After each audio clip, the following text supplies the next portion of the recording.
Bom dia, Brasil, bom dia para quem é de bom dia, boa noite para quem está nos assistindo lá do outro lado do mundo. Estamos começando mais um Tá Ligado Cidadão. E num país muito bom no sentido de retrocesso, coisas absurdas estamos vendo. O nosso querido Chico Buarque de Holanda. Se não fosse Buarque de Holanda, de toda maneira, mesmo sendo Chico, nos bastaria para que nós prezássemos tanto esse grande escritor, compositor, criador, essa imensidade da cultura brasileira. E não é que a Embaixada do Brasil, que está patrocinando um festival de cinema no Uruguai, resolveu proibir, censurar lá no Uruguai, viu? Vê como a coisa está. Daqui uns dias volta o Pinochet, ou a ditadura, aqueles ditadores do Uruguai. Eles vão querer fazer a reencarnação. Que o filme, uma obra cinematográfica sobre a vida do Chico Buarque não fosse exibido no festival.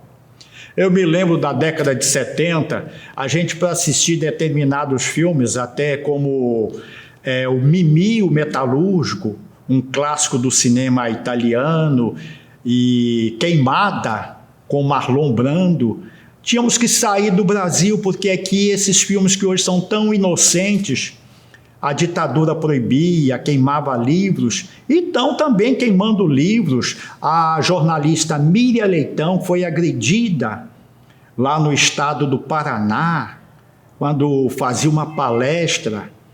A Bienal do Livro do Rio de Janeiro, que vergonha! Meu Deus do céu, o prefeito não consegue tirar o lixo das ruas do Rio de Janeiro, mas consegue proibir que as pessoas leiam, só tenham acesso à leitura que ele quer. Livro, música, cor, cada um gosta da sua. E eu não quero me aprofundar porque coisas absurdas. Estão misturando religião com Estado laico, com a vida de cada cidadão, e desse jeito não dá. Mas vamos ao que interessa.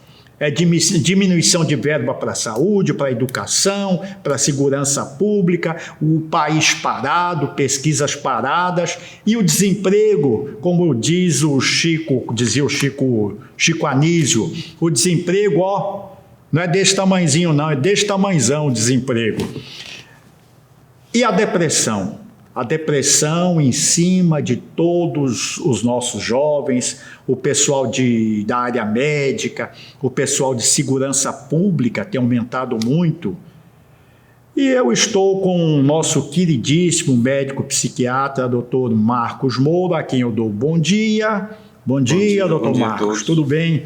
Como é? Deu para fazer assim, pelo menos um pequeno apanhado das trevas que estamos vivendo? Nossa, você começou e eu fiquei depressivo. Porque se a gente pensar realmente nesse contexto, né, fica muito difícil as pessoas acordarem com uma esperança, com vontade, né, de seguir nos seus projetos. Mas a gente precisa disso, né? Precisa resistir, precisa ir em frente. Eu já vivi isso uma época que até eu saí do Brasil, passei 3 anos fora do Brasil. Então, quem está no meu patamar de idade já viveu isso. Hoje a gente dá risada, né?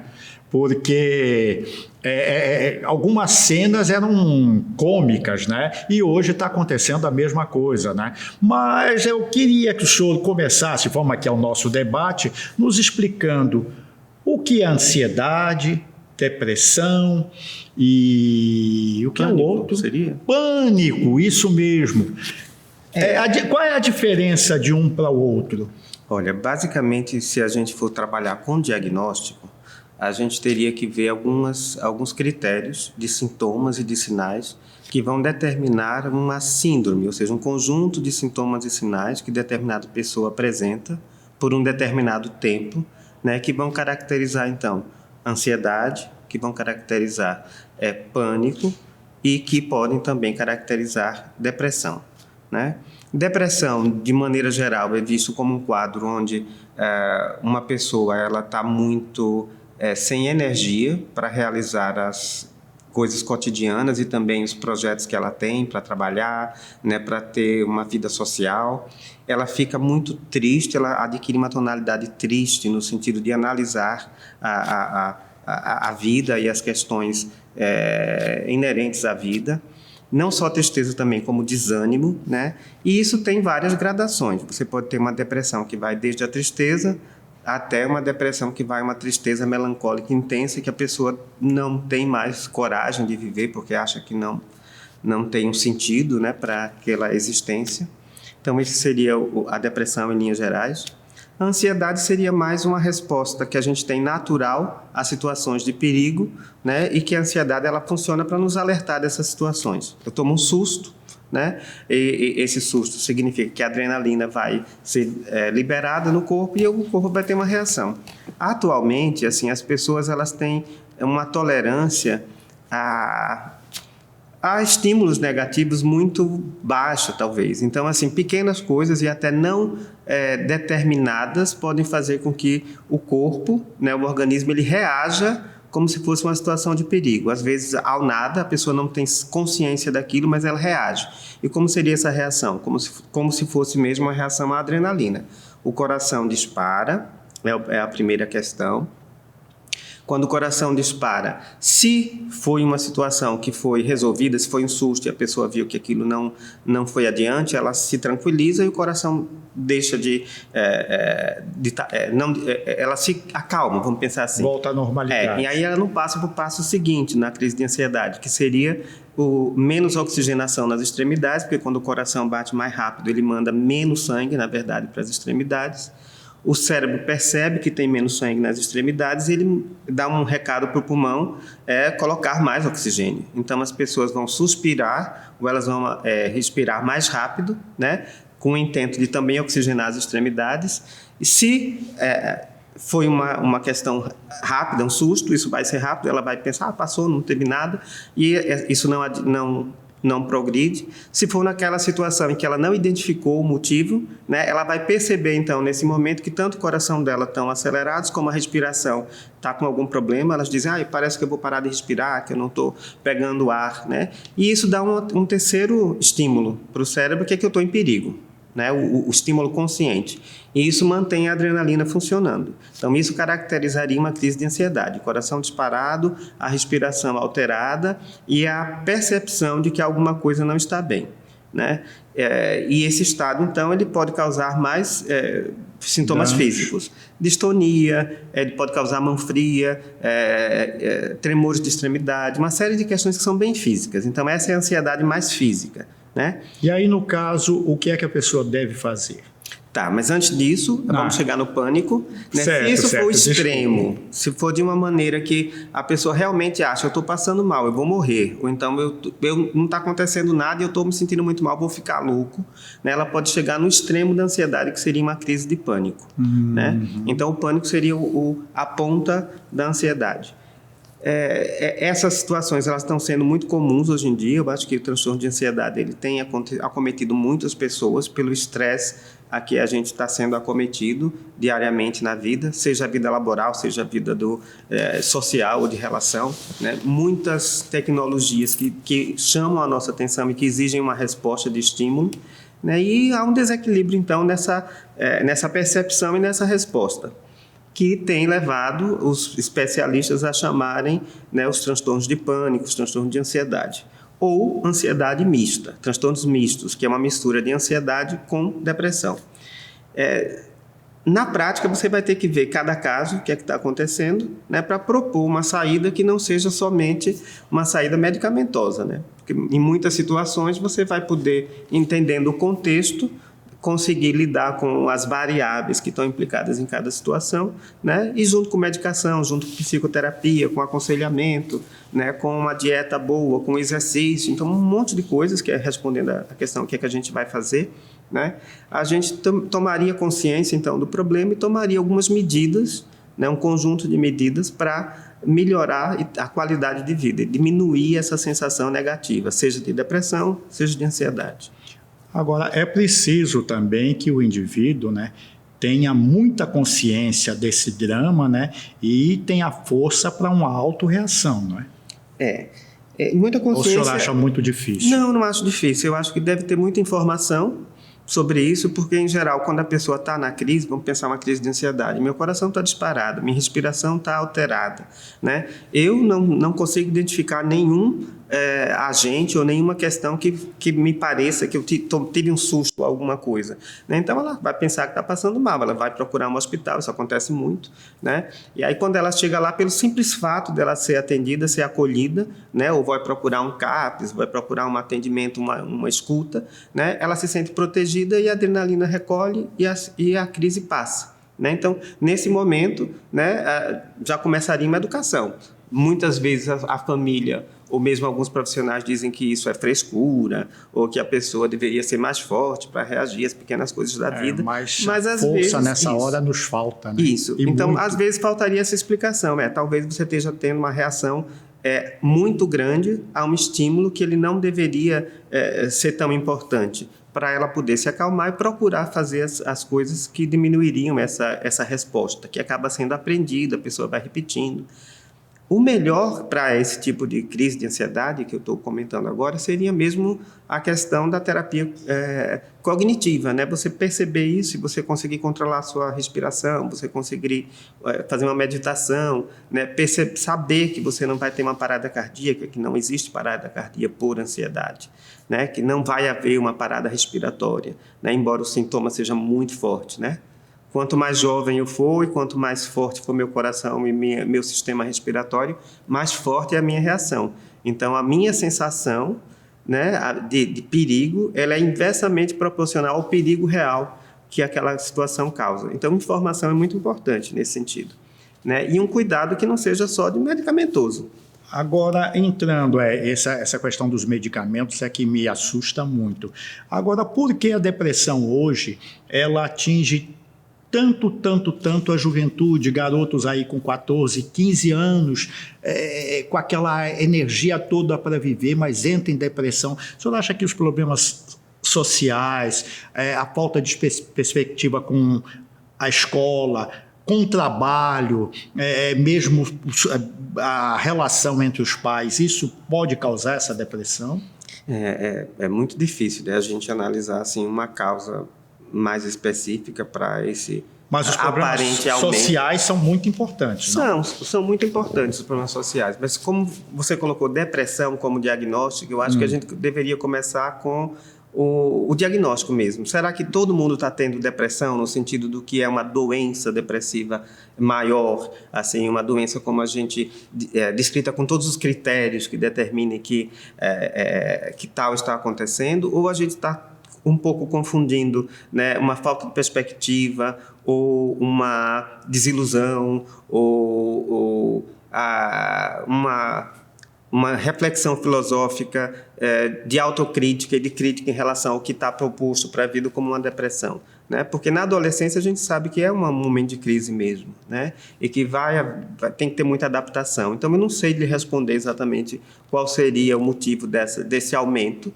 né? Me parece que muito desse aumento não está correlato ao diagnóstico em si, mas a respostas sociais que vão sendo geradas por determinados grupos, né? Acho que a mídia eletrônica, a mídia social influencia muito nisso, nessa geração de conceitos ou de ideologias, né, que levam os jovens a reagirem de determinada maneira, né? Mas, de qualquer forma, o número é crescente, a situação é alarmante. Esse mês é o mês de Setembro Amarelo para discutir exatamente isso, que a primeira coisa é você falar sobre essa complexidade antes de chegar no diagnóstico. Eu tenho uma grande angústia, eu tenho uma ansiedade, eu tenho uma tristeza, né?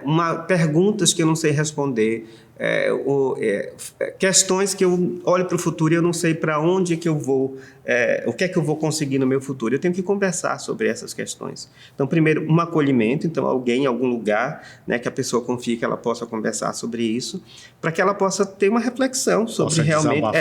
E apareçam outras possibilidades que não, né, o fim da linha. né? O fim da linha é melhor eu desaparecer, porque muitas vezes as pessoas não querem no sentido de morrer, elas querem sair daquela situação difícil. Assim, isso assim eu não aguento, então eu prefiro desaparecer. Às vezes o desaparecer leva, né, na impulsividade a um ato de suicida. Né? E eu vou desaparecer, mas na verdade, se eu tivesse uma outra situação que eu não me sentisse tão desconfortável, eu me sentisse ouvido, eu me sentisse com alguma perspectiva, eu teria outras opções para lidar com esse fato, né? Com essa depressão. Hoje nós estamos num mundo, né, que há muito consumismo, muito individualismo e pouca consideração, né? Pouco carinho, pouco respeito. Eu gostaria que o senhor colocasse mais alguma coisa sobre depressão aí, principalmente para esse pessoal mais jovem e também para o pessoal de segurança, né, e outras. Olha, assim, do ponto de vista bem concreto, hoje em dia já tem muita informação nas mídias mesmo, né, e as pessoas já falam um pouco com menos preconceito desses conceitos que a gente comentou agora. Então, eu acho que as pessoas deveriam lidar com isso, uma vez que há mais informação, né, sem realmente tentar chegar a um diagnóstico assim fechado, né? Uhum. Vamos falar então do que é que está acontecendo, né? Se eu realmente acho, se alguém me disse que pode ser uma depressão, que pode ser uma ansiedade, que pode ser um pânico, né, que eu procure um atendimento um pouco mais especializado na rede, pode ser na rede pública, né, pode ser no CAPS, que trata transtornos mentais, pode ser no CAPS, às vezes tem o viés da droga, né, junto disso, álcool e drogas. Né, os adolescentes podem procurar os serviços como os CAPS infantos juvenis, né, que tem uma ausculta, porque em todos esses três, pelo menos que eu citei, o início de tudo é esse acolhimento, né? Vamos ver o que está acontecendo, vamos ouvir a história, né? Qual é o contexto? Quem são as pessoas que a gente chama para estar junto, trabalhando com a gente? E aí entra todo o mais. Entra um diagnóstico, se for o caso, entra uma medicação, se for o caso, e entra principalmente um suporte social. Né? Porque em muitos desses casos você vai ter situações em que você tem uma precarização muito grande vamos dizer assim, da segurança que essa pessoa vai ter em relação à escola, a mesmo acesso à saúde, da relação social. Trabalho, da relação social. Então, nesses serviços vai ter esse olhar biopsicossocial. Não é possível que o serviço atenda a todos, né? Porque assim, você pode também falar na atenção básica com um médico de família, né? Você pode falar, se você tiver condições e chegar a um ambulatório, procurar um psiquiatra, procurar um psicólogo principalmente, que é muito importante, né? A figura do psicólogo como uma pessoa que vai lá escutar e vai direcionar um pouco para onde levar essa gravidade, ele pode reencaminhar para um outro médico. Inclusive, é uma coisa até um pouco mais fácil, né, para a escuta das pessoas, porque em muitas faculdades aí de psicologia, né, tem as clínicas, né, onde os estudantes são orientados por professores no atendimento, né? Isso. E agora também tem um novo projeto de Jandira Fegali, que é uma deputada, né? Ela fez um projeto novo que vai ter agora psicólogos nas escolas como um participante do quadro para também aumentar essa possibilidade de escuta nesse sentido e dar um pouco vazão a essa demanda. Então, assim, existem muitas maneiras criativas, né, e abertas para que você possa ouvir essas questões e recolocar elas em cena no sentido de qualidade, né, de dar qualidade, de dar atendimento para as pessoas. Ok, doutor Marcos. Muitíssimo obrigado. Um bom dia. Uma boa sorte em sua vida. Tá. Obrigado novamente por estar aqui, né? E a gente fica à disposição nos serviços que a gente trabalha para questões que as pessoas possam ter procurando a gente no serviço do CAPS, das prefeituras, né? Das cidades. Ok.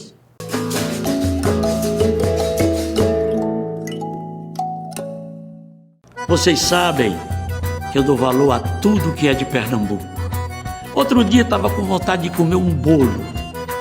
Entrei no supermercado, vi essa caixa linda, comprei esse bolo de rolo tradição.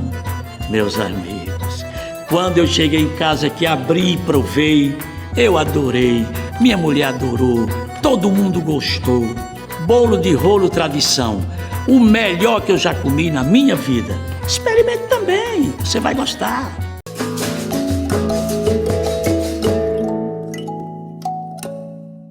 E dando continuidade ao nosso quadro sobre estética, bem-estar e saúde, nós vamos receber, mais uma vez, a Edjane Quirino. E hoje nós vamos entrar nos detalhes da criolipólise. Bom dia, querida Edjane. Bom dia, Ivan, tudo bem? Tudo bom. Edjane, a gente sempre fala sobre a criolipólise. Agora eu queria que você detalhasse um pouco, para quem não conhece os procedimentos, como é que acontece a criolipólise. Muito bom dia a todos e a todas. Então, Ivan, a criolipólise, a tão famosa criolipólise, que tem sido usada largamente nos tratamentos estéticos no Brasil, foi desenvolvido na Universidade de Harvard, nos Estados Unidos, onde existe um estudo comprovado cientificamente por esses cientistas que a baixa temperatura ocorre a apoptose, que simplesmente falando, a morte das células de gordura. Então, deixa eu entender aqui. A criolipólise, por exemplo, é tirar uma gordura localizada de determinado local, tipo do abdômen. Isso. Inclusive, Ivan, é bem interessante essa pergunta que você faz, porque as pessoas agregam muito a criolipólise a um procedimento de emagrecimento, e não é. É um programa, né, focalizado em determinadas áreas do corpo. Óbvio que precisa ser passado por uma anamnese muito bem feita e a gente estabelecer um plano de tratamento para cada paciente e as demandas, né, que a gente pode trabalhar. É focalizado naquela área específica e não é emagrecedora. Todo mundo pensa que fez criolipólise eu vou emagrecer. Não. Para aquelas pessoas que já malham, não conseguem tirar aquela gordura localizada. Para pessoas que mantêm a nutrição em dia, mas não conseguem tirar aquela ponchete que incomoda, né? Então, assim, tem flancos, regiões de lateralidade. Eu vejo que tem muitas mulheres que se queixam muito, né, da parte da silhueta. Então, é um equipamento que acopla, isso com total segurança, colocamos uma manta protetora e você fica lá por 1 hora. É com certeza comprovado, né, não só através dos nossos 20 mil procedimentos realizados aqui em Recife, da grande satisfação que os pacientes, né, têm em fazer. E também, Ivan, uma coisa que a gente sempre faz é a foto antes e depois, para a gente poder pontuar o nível de resultado. Agora me diga uma coisa, você, por exemplo, passou aí, fez alguns cursos em outros países, como na Alemanha mesmo. Você viu alguma diferença entre os procedimentos que estão sendo usados no Brasil e na Europa? Ainda na Europa, por exemplo, especificamente na Alemanha, é um procedimento que é usado, mas com muito mais rigor. Um profissional que opera o equipamento, ele tem que ter biomedicina, cursos mais avançados, ou especializações depois de estética.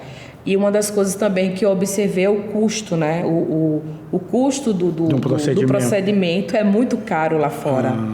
Quer dizer que no Brasil ainda dá assim para quase todos fazerem, né? Isso, dá para, inclusive para as pessoas que vêm, né, de lá fazer conosco. E no caso aí, quem tiver interessado em obter informação, como é que fala contigo? Então, estamos sempre à disposição, pode me procurar na minha fanpage, tem Instagram Edjane Quirino Estética e tem também o WhatsApp, né, que a gente sempre coloca lá na fanpage. E assim, antes de qualquer coisa, a gente sempre faz uma prévia, né, uma fichinha para, né, identificar a anamnese e saber quais são os procedimentos de exames também, né? Determinados exames não, mas se for um paciente que tem alguma, no caso, exigência clínica, a gente precisa de um parecer do médico para estar realizando o procedimento. Ok, Edjane, muito obrigado. E vamos lá, né? Inclusive, eu estou precisando também de uma criolipólise. Tá? Vamos embora, Ivan. E vamos vocês também. Convido vocês para conhecer o nosso espaço. Tá, muito obrigada mais uma vez. Obrigado a você. Bom dia.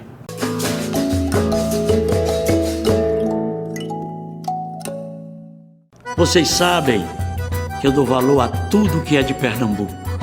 Outro dia estava com vontade de comer um bolo. Entrei no supermercado, vi essa caixa linda, comprei esse bolo de rolo tradição. Meus amigos, quando eu cheguei em casa que abri e provei, eu adorei, minha mulher adorou, todo mundo gostou. Bolo de rolo tradição, o melhor que eu já comi na minha vida. Experimente também, você vai gostar.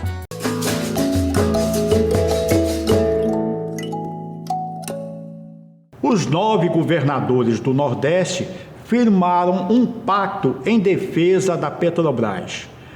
Eu estou com meu amigo Rogério Almeida, coordenador do Sindicato dos Petroleiros de Pernambuco e da Bahia, e ele vai nos explicar o que significa o Pacto pelo Nordeste dos governadores dos 9 estados. Bom dia, Rogério. Bom dia, Mineirinho. Bom dia a todos e todas de casa.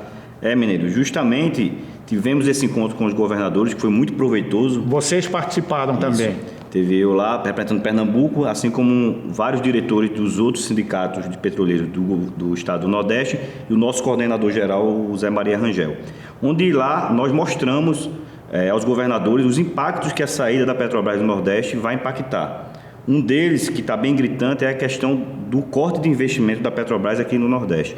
Para você ter noção, cada 1 bilhão que a Petrobras investe aqui no Nordeste, ela estava gerando cerca de 25 mil empregos. Então, você pega um período aí que tivemos muito bom de grandes investimentos da Petrobras, que chegou a investir 100 bilhões aqui no Nordeste, gerando aí mais de 1 milhão de empregos.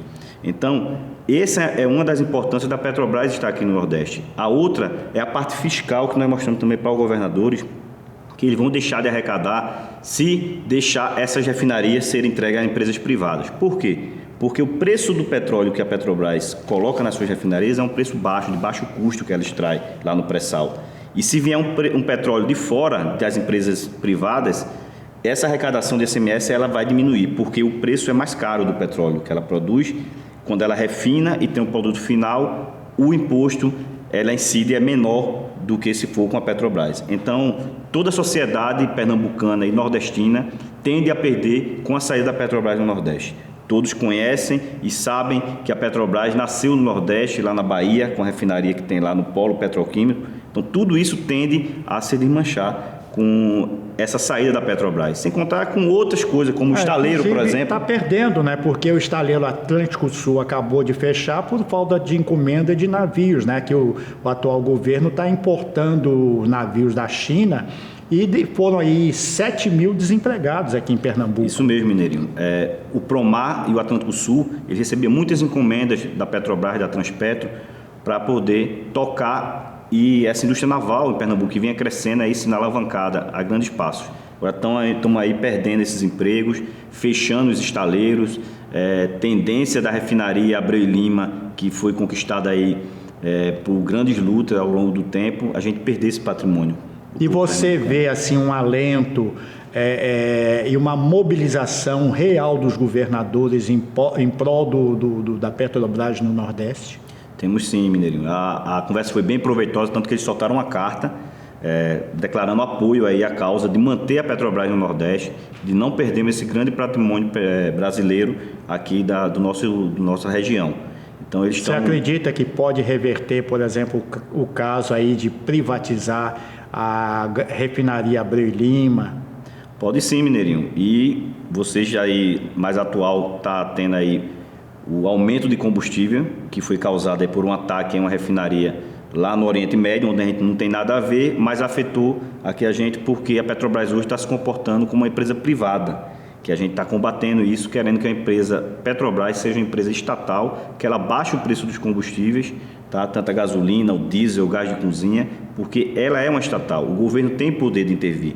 Mas, infelizmente, não é a política atual que o governo está adotando. Ela está aplicando os preços internacionais. Então, por isso que teve um bombardeio numa refinaria lá no Emirados Árabes e nós fomos aqui prejudicados com os aumentos de combustíveis. Ok, Rogério, muito obrigado. Um bom dia para você. Bom dia, Mineirinho. Bom dia a todos.